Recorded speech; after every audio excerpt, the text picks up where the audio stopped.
Rien n'est vrai, tout est permis. Cette maxime, aussi brève qu'explosive, traverse les siècles et les traditions comme une météorite philosophique. On l'attribue à Hassani Saba, fondateur de la secte ismaélienne des Nizarites d'Alamut, appelée plus tard Hachachins. Elle est reprise par Nietzsche dans Ainsi parlait Zarathustra, où elle devient la devise des esprits libres.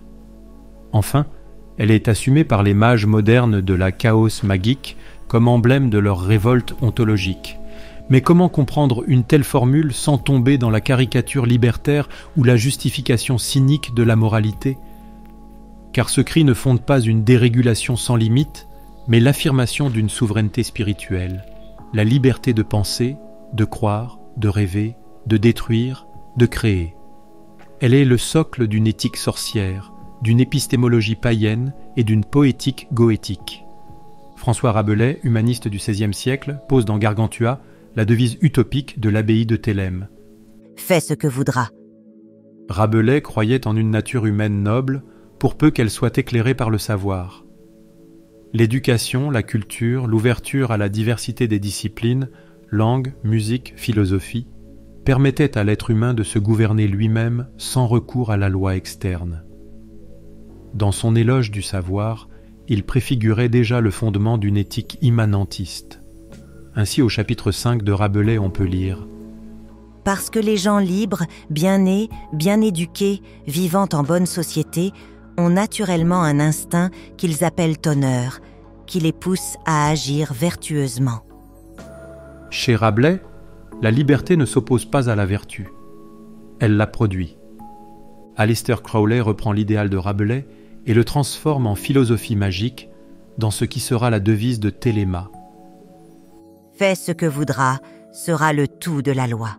Amour est la loi. Amour sous la volonté. » Téléma, en grec, signifie volonté. Mais il ne s'agit pas d'un caprice de l'ego. Crowley parle de la true will, la volonté véritable, celle de l'âme alignée avec son essence cosmique. Ce n'est pas une volonté désordonnée, mais une loi personnelle profonde, une direction de l'être. C'est la même logique que la chaos magique prolongera. L'affirmation d'une liberté magique fondée non sur des dogmes extérieurs, mais sur le centre vibrant de l'individu. Rien n'est vrai. Car toutes les religions, toutes les philosophies sont des constructions humaines. Leur valeur repose non sur une vérité objective, mais sur leur efficacité symbolique. Le matérialisme, loin d'être une exception, est aussi une croyance. La croyance en la matière mesurable comme unique réalité. Cette croyance est tout aussi irréfutable ou arbitraire que le polythéisme ou l'animisme. Si aucun paradigme n'est objectivement vérifiable, alors aucun n'est vrai. C'est là la vérité du sorcier, tout n'est que filtre, lentille, projection. Il n'y a que des mythes.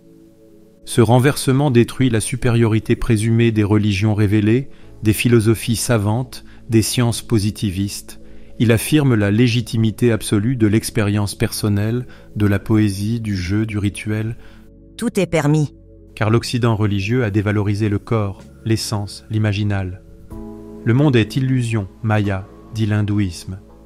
Le salut est ailleurs, dit le christianisme. Le divin est au-delà, et non ici.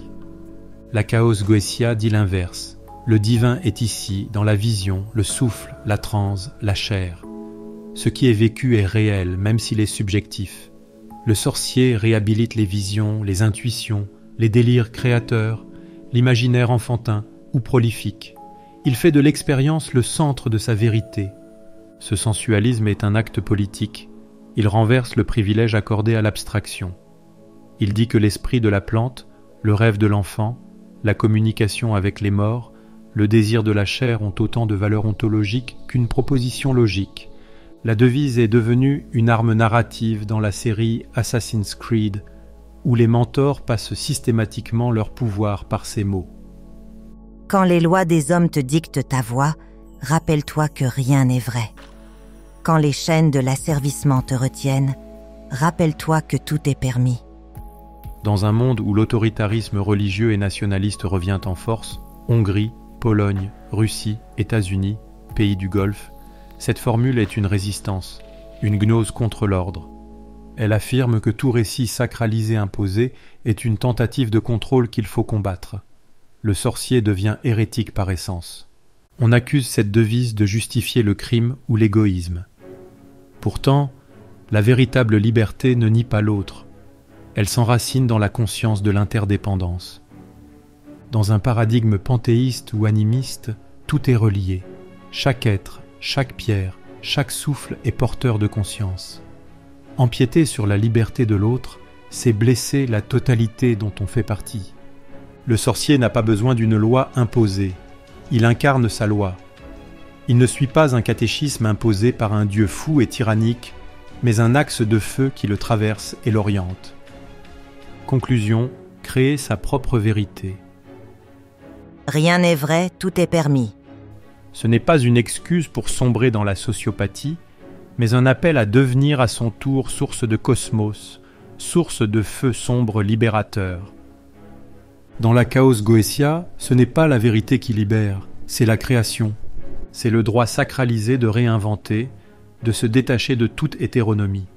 Le droit de rêver des mondes, de parler aux esprits, d'honorer ses démons, de tracer son propre chemin dans l'abîme. Rien n'est vrai, tout est permis, car tout est à créer. Merci pour ton écoute. Abonne-toi pour des vidéos régulières sur la Chaos Goetia, la sorcellerie de la main gauche et la résistance spirituelle.